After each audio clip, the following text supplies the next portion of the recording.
উটের দিকে তাকিয়ে দেখেছেন কিভাবে তাকে সৃষ্টি করা হয়েছে? উট প্রকৃতির এক মহাবিস্ময়। এটি 53 ডিগ্রি গরম এবং -1 ডিগ্রি শীতেও টিকে থাকে। মরুভূমির উত্তপ্ত বালুর ওপর ঘন্টার পর ঘন্টা পা ফেলে রাখে।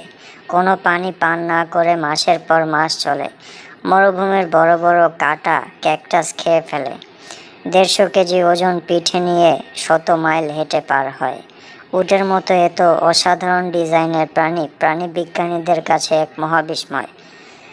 মানুষসহ বেশিরভাগ স্তন্যপায়ী প্রাণীর দেহের তাপমাত্রা সাধারণত 37 ডিগ্রি সেলসিয়াস বা 98 ডিগ্রি ফারেনহাইটের আশেপাশে থাকে। যদি দেহের অভ্যন্তরীণ তাপমাত্রা বেড়ে 38.5 ডিগ্রি বা 102 ডিগ্রি ফারেনহাইট হয়, তখন অভ্যন্তরীণ অঙ্গগুলোর ক্ষতি হয়ে থাকে।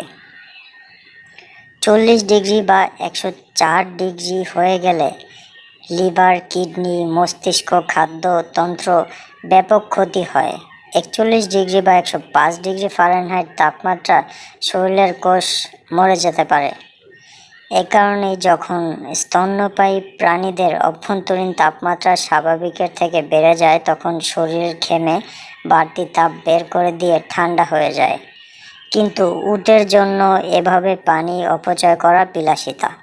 কারণ মরুভূমিতে সবচেয়ে দুর্লভ সম্পদ হচ্ছে পানি। এই কারণে উটের শরীরে এক বিশেষ ব্যবস্থা রয়েছে। ভোরবেলা এর শরীরের তাপমাত্রা 34 ডিগ্রি থাকে। তারপর আবহাওয়া যখন প্রচুর গরম হয়ে যায়, তখন অভ্যন্তরীণ তাপমাত্রা বেড়ে 41 ডিগ্রি বা 104 ডিগ্রি ফারেনহাইট পর্যন্ত ওঠে। এরপর থেকে এটি ঘামা শুরু করে। এর আগে পর্যন্ত এটি পানি ধরে